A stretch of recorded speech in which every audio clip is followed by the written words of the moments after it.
Hello class 12th, it's me Priyanka Tyagi, your economics teacher. Welcome back to you all in Priyanka Tyagi's tutorial.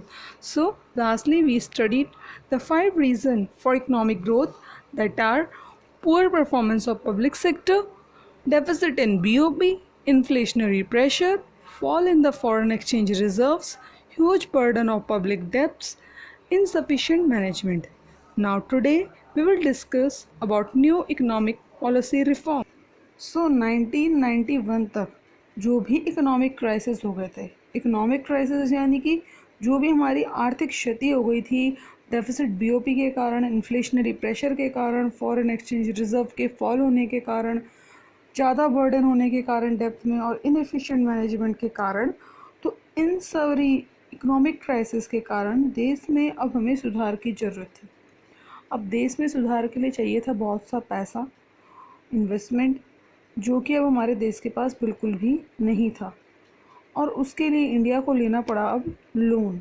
और India ने ये loan लिया IBRD यानी कि international bank for reconstruction and development, जिसे हम world bank भी कहते हैं, और आईएमएफ से।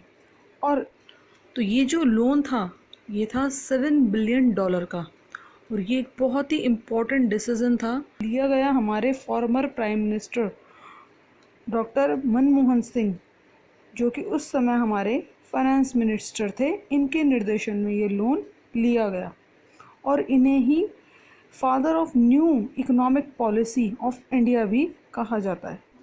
और इस लोन को अवेल करने के लिए इन इंटरनेशनल एजेंसीज से इंडिया से एक्सपेक्ट किया कि वो अपनी इकोनॉमी को लिबरलाइज बनाए और ओपन बनाए। तो इस लोन को अवेल करने के लिए आईएमएफ और वर्ल्ड बैंक द्वारा कुछ शर्तें रखी गई, जिसमें से कि पहली है removing the restriction on private sector. जो भी रेस्ट्रिक्शंस, रुकावटें थी प्राइवेट सेक्टर में लगाई हुई, उनको हटाना। अब ये रेस्ट्रिक्शंस क्या थे? तो जैसे कि पहला था इसमें एक आपकी लाइसेंसिंग पॉलिसी, जिसमें वेरियस चीज़ों के लिए अगर कोई फर्म सेटअप हो रही है या स्टार्ट हो रही है या डाइवर्सिफिकेशन कर रही है तो उसको लाइसेंस लेना पड़ता था। तो उस तरह की जो लाइसेंसिंग पॉलिसी थी उसको हटाया जाए। और जो आपका रिजर्वेशन हो रखा था इंडस्ट्रीज़ का कि प्राइवेट सेक्टर केवल यही चीज़ों का प्रोडक्शन कर सकती है, तो उसको भी एक तरीके से हटाना। तो पहली चीज़ थी लिबरलाइज बनाना प्राइवेट सेक्टर को। दूसरा है reducing the role of government in many areas.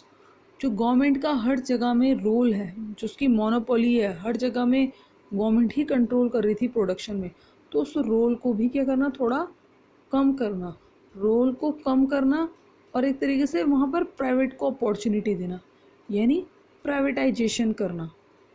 Okay. तीसरा है रिमूविंग द ट्रेड रिस्ट्रिक्शंस।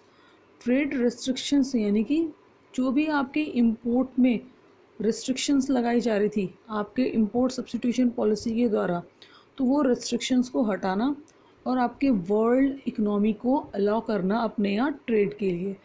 अब इससे होगा क्या, हमारी इकनॉमी को भी कंपटीशन मिलेगा, कंपटीशन की भावना जागेगी और हमारी इकनॉमी भी फिर क्वालिटी प्रोडक्ट प्रोड्यूस कर पाएगी, जिससे हमारी इकनॉमी की कंडीशन इम्प्रूव हो सकती थी। तो ये 3 कुछ शर्त।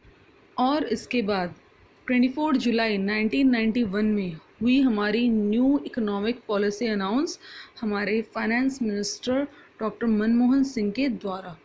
और ये जो अनाउंस की गई न्यू इकोनॉमिक पॉलिसी, ये उनके 2 ऑब्जेक्टिव्स के साथ अनाउंस की गई। एक थे उनके शॉर्ट टर्म ऑब्जेक्टिव, एक थे उनके long term objective. Stabilization measures, तो ये आपके शॉर्ट टर्म ऑब्जेक्टिव्स को अचीव करने के लिए था, ताकि इकनॉमी में स्टेबिलिटी बनी रहे। तो इसमें पहला देखेंगे अब हम, correcting weakness of BOP bye maintaining sufficient foreign exchange reserve. तो जो हमारा बीओपी 1991 तक डेफिसिट जा रहा था, तो सबसे पहले सोचा गया उसको करेक्ट करने की और फॉरेन एक्सचेंज रिजर्व को क्रिएट करने की। बीओपी जो डेफिसिट जा रहा था उसको इम्प्रूव करने के लिए किया गया करेंसी का डिवैल्यूएशन। डिवैल्यूएशन यानी कि reduction in the price of domestic currency in term of all foreign currency. तो डिवैल्यूएशन यानी कि अपनी करेंसी की वैल्यू को कम कर देना अदर फॉरेन करेंसी की मुकाबले, और ये किया जाता है गवर्नमेंट के द्वारा। फॉर एग्ज़ाम्पल, अगर $1 इक्वल्स टू 50 रुपीज़, और गवर्नमेंट डिवेल्युएट कर देती है 10 रुपीज़ से करेंसी को, तो यानी कि $1 इक्वल्स टू 60 रुपीज़ हो जाएगा।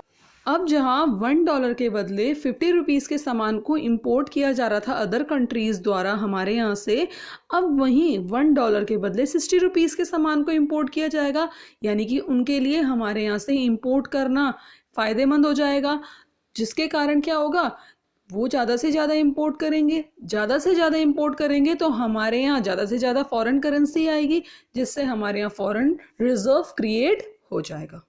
तो यानी कि to improve the deficit in BOP, devaluation of currency किया जाता है।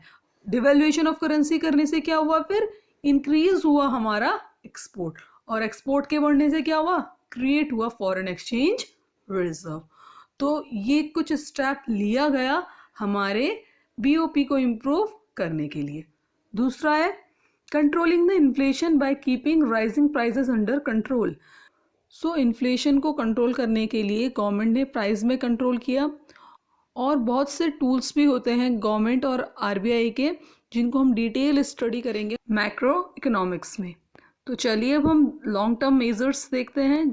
स्ट्रक्चरल मेजर्स, तो ये हैं लॉन्ग टर्म मेजर्स जिनका एम है, पहला इम्प्रूव करना इफ़िशियंसी ऑफ इकोनॉमी की इफ़िशियंसी इम्प्रूव करना। जैसे कि हमने रीजन से पढ़ा था कि जो हमारा पब्लिक सेक्टर था वो इनएफिशिएंट प्रूव हो रहा था मैनेजमेंट और कंट्रोल में, तो लॉन्ग टर्म मेजर में यही एम किया गया कि उस इनएफिशिएंसी को इम्प्रूव करना।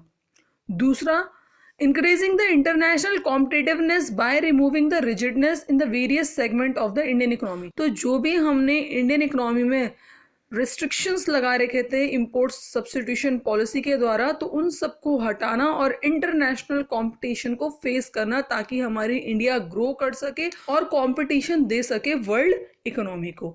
और इन सबको करने के लिए हमारी 3 पॉलिसीज थी, that is liberalization, privatization and globalization. Liberalization यानी कि जो भी आपकी एंट्री और ग्रोथ में रिस्ट्रिक्शंस है प्राइवेट सेक्टर की, उनको हटाना।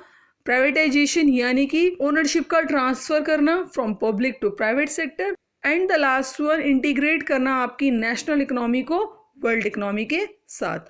सो that all was for today, now let's revise. तो आज हमने देखी न्यू इकोनॉमिक पॉलिसी, जिसमें हमने देखा इकोनॉमिक क्राइसिस के कारण इंडिया को लोन लेना पड़ा आईएमएफ और वर्ल्ड बैंक से, और जिसकी कुछ शर्तें भी थी।